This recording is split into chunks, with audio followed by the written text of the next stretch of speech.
Hello mga ka-LK, mga B!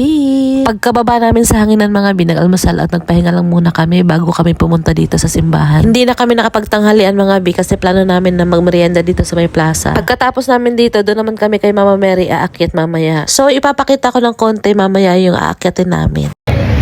Saan ka tag Mama Mary karon?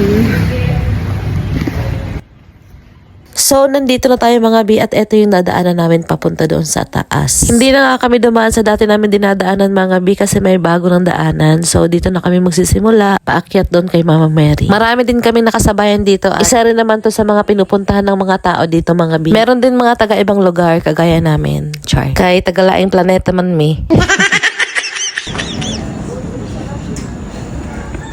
Doon, ako nang simboy, makuya, tututanan na yung masakam. So, nandito na kami sa taas mga B at napakaganda ng view. Oh, napakaganda talaga. Chay. Mapicturean nga si Mr. dito banda. Ang ganda ng view. Tingnan nyo naman mga B.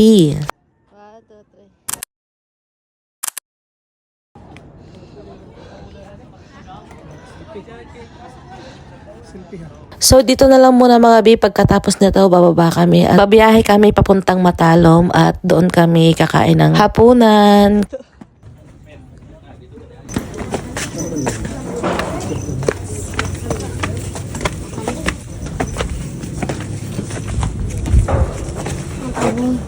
Buwag lumasin.